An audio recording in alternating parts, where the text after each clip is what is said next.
आइए सुनते हैं चेल्सी फैगन और लॉरेन वरहेज की यह किताब द फाइनेंशियल डाइट। अध्याय एक, परिचय। आज के वक्त में बहुत से लोगों का मानना है कि पैसा जरूरी नहीं होता है। पैसा भले ही आपकी जिंदगी में सबसे जरूरी चीज ना हो, लेकिन यह हर उस चीज पर असर डालता है जो जरूरी है।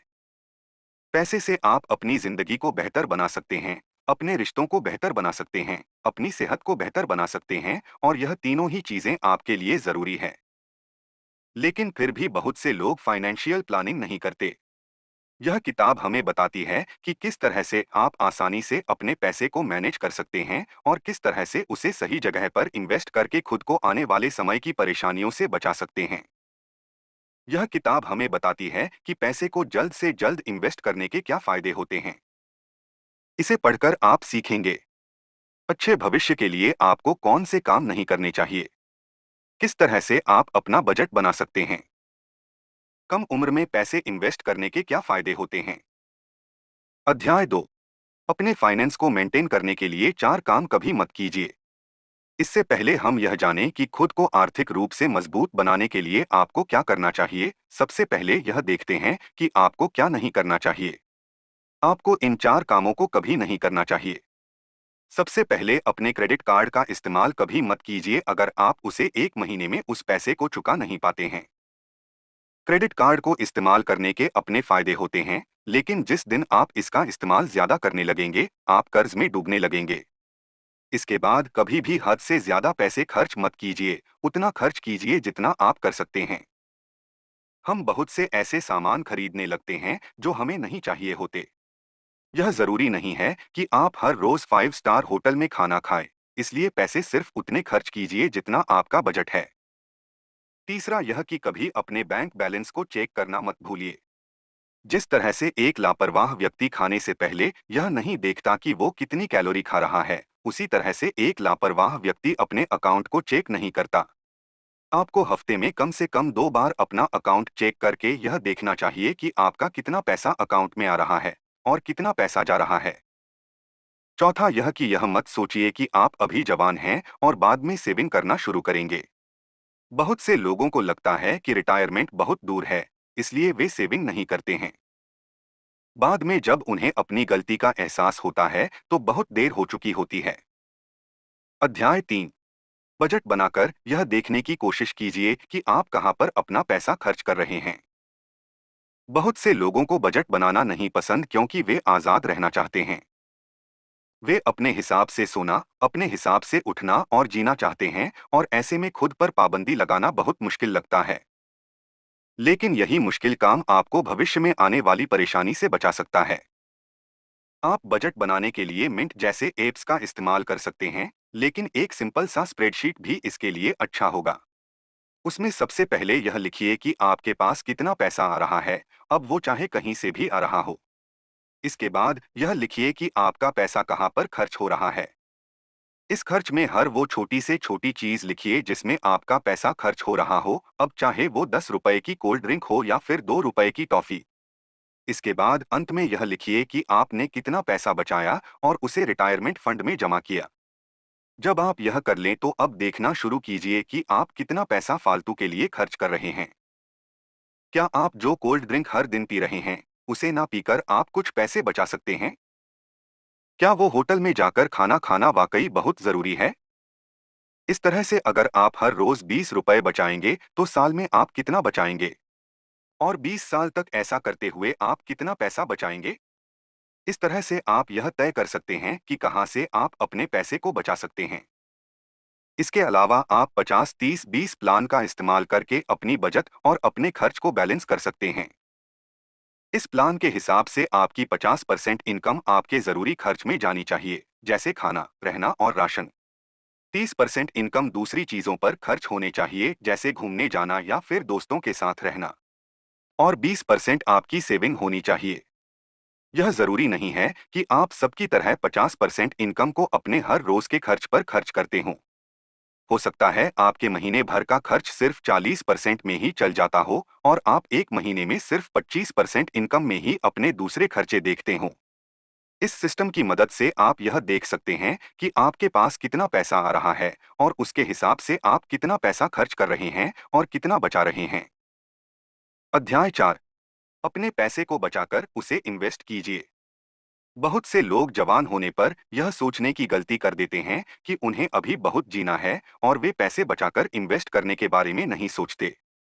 लेकिन जवान होना एक बहुत फायदेमंद चीज है और इस समय आप पैसे बचाकर उसे इन्वेस्ट कर सकते हैं, जिससे आपका पैसा ज्यादा समय तक इन्वेस्ट होता रहेगा और आपको उसका ज्यादा फायदा मिलेगा।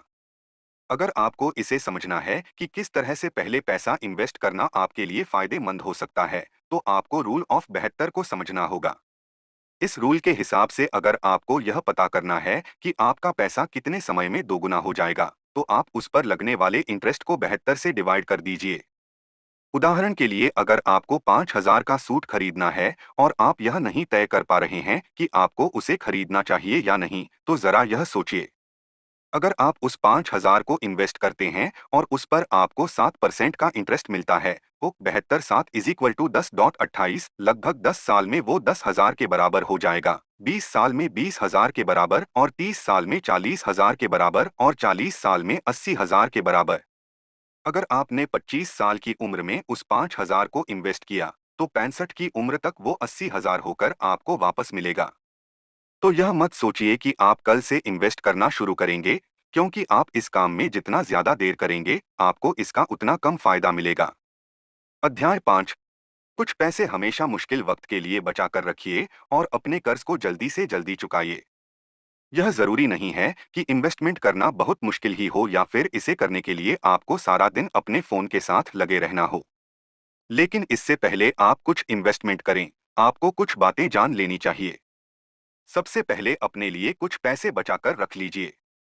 वो पैसे इतने होने चाहिए कि उससे आपका 3 महीने का खर्च निकल जाए। हो सकता है आपको कभी अचानक से पैसे की जरूरत पड़ जाए या फिर आप बीमार हो जाएं। इसके बाद अपने कर्ज को जल्द से जल्द खत्म करने के बारे में सोचिए। अगर आपने जो पैसे बचाए हैं उस पर आपको 6% का इंटरेस्ट मिल रहा है और आपके कर्ज के ऊपर 7% का इंटरेस्ट देना पड़ रहा है, तो यह एक नुकसान है और ऐसे हालात में आपको अपना कर्ज जल्द से जल्द चुका देना चाहिए। एक बार जब आपने ये काम कर दिए, तो आपको 401 के में इन्वेस्ट करके अपने रिटायरमेंट के लिए पैसे बचाने चाहिए। आपका एम्प्लॉयर आपके योगदान को इससे मिला लेगा, जिससे कि आपको मुफ्त में कुछ पैसा मिल जाएगा। अगर आप इसमें इन्वेस्टमेंट कर चुके हैं, तो आपको आईआरए यानी इंडिविजुअल रिटायरमेंट अकाउंट में इन्वेस्ट करना चाहिए, क्योंकि इससे आप अपना टैक्स बचा सकते हैं। इसके बाद आप इंडेक्स फंड में अपना पैसा लगा सकते हैं, जिसमें आपको कुछ ज्यादा काम करने की जरूरत नहीं है। आपको अपना पैसा सिर्फ एसेट मैनेजमेंट कंपनी को दे देना है और वे उसे अपने हिसाब से अलग अलग जगह पर इन्वेस्ट करके आपको फायदे के साथ आपका पैसा वापस कर देंगे। इस तरह से सबसे पहले अपने लिए पैसे बचाकर फिर उसे अलग अलग जगह पर इन्वेस्ट करके आप अपने बहुत से पैसे को इन्वेस्ट कर सकते हैं और एक वक्त आएगा जब आपको कुछ ज्यादा चिंता करने की जरूरत नहीं होगी। अध्याय 6। कामयाब होने के लिए सही लोगों से जान पहचान बनाइए। अच्छे भविष्य के लिए सिर्फ काम करना, पैसे बचाना और इन्वेस्ट करना ही काफी नहीं है। आपको सही लोगों के साथ संबंध बनाकर उनकी मदद लेकर आगे बढ़ना होगा। लेखिका की पहली मेंटर थीं जोएन क्लीवर, जो कि एक जर्नलिस्ट और एक एंटरप्रेन्योर थीं। उन्होंने लेखिका को नेटवर्क बनाने के फायदे के बारे में बताया। उन्होंने बताया कि नेटवर्क बनाने का सबसे आसान तरीका है किसी के लिए फ्री में काम करना। यह थोड़ा मुश्किल हो सकता है, लेकिन यह बहुत ही अच्छा तरीका है किसी के करीब जाने का। क्लीवर जब एक न्यूज़पेपर के लिए काम कर रही थीं, तो उन्होंने न्यूज़पेपर के फ्रंट पेज पर एक बहुत ही मजेदार खबर लिखी कि किस तरह से उनके शहर के हालात खराब होते जा रहे हैं और किस तरह से डोनेशन देने से हालात सुधर सकते हैं। इसका नतीजा यह हुआ कि न्यूज़रूम ने बहुत से पैसे डोनेशन में दिए और प्रेसिडेंट ने उन्हें आमंत्रित किया। लेकिन इससे फर्क नहीं पड़ता कि आप कितने अच्छे नेटवर्कर हैं। अगर आप अपने नेटवर्क से वो नहीं लेंगे जो आपको मिलना चाहिए, तो आप कभी कामयाब नहीं होंगे। यह जरूरी है कि जब सैलरी की बात हो तो आप वो मांगिए जिसके आप लायक हैं। आज के वक्त में आप यह जान सकते हैं कि आपकी नौकरी के लिए आपको कम से कम कितनी सैलरी मिलनी चाहिए। आप पे स्केल या फिर ग्लासडोर की मदद से यह पता कर सकते हैं कि आपके पास जितना अनुभव और जितना हुनर है, उसके हिसाब से आप कितना पैसा कमा सकते हैं। अपनी सैलरी की मांग करना थोड़ा डरावना लग सकता है, लेकिन यह बहुत जरूरी है। साथ ही जब आप अपनी सैलरी के लिए मोल भाव करते हैं, तो यह दिखाता है कि आपके अंदर आत्मविश्वास है। इससे न सिर्फ आप खुद के लिए अच्छा करते हैं, बल्कि सामने वाले के सामने अपनी एक अच्छी इमेज भी बनाते हैं। अध्याय 7। घर पर ही खाना बनाकर अपनी सेहत का ख्याल रखिए। अगर आपने अपना बजट बनाया है, तो शायद आप भी बहुत से लोगों की तरह यह देखकर हैरान हो गए होंगे कि आप कितना सारा पैसा हर महीने बाहर के खाने पर बर्बाद कर देते हैं। उस खाने पर जिसे खाने से ना तो आपकी सेहत बनती है और ना ही आपके पैसे बचते हैं। बहुत से लोग अलग अलग वेबसाइट या टीवी शो पर आने वाले रेसिपी को देखकर उसे बनाने लगते हैं, जिससे उनका पैसा बर्बाद होता है। यहाँ पर आपको इटली की दादी माँ से सीखने की जरूरत है।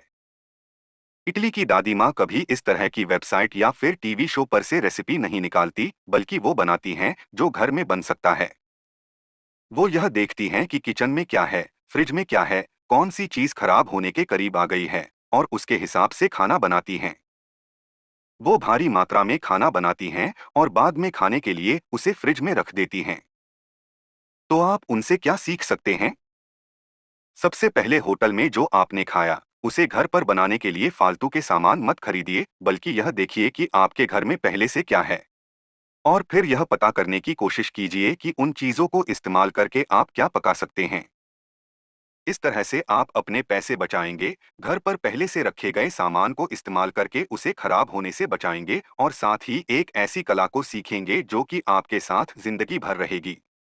इसके अलावा एक बात का ध्यान रखिए कि कभी भी शराब के नशे में या फिर तनाव में सामान खरीदने मत जाइए।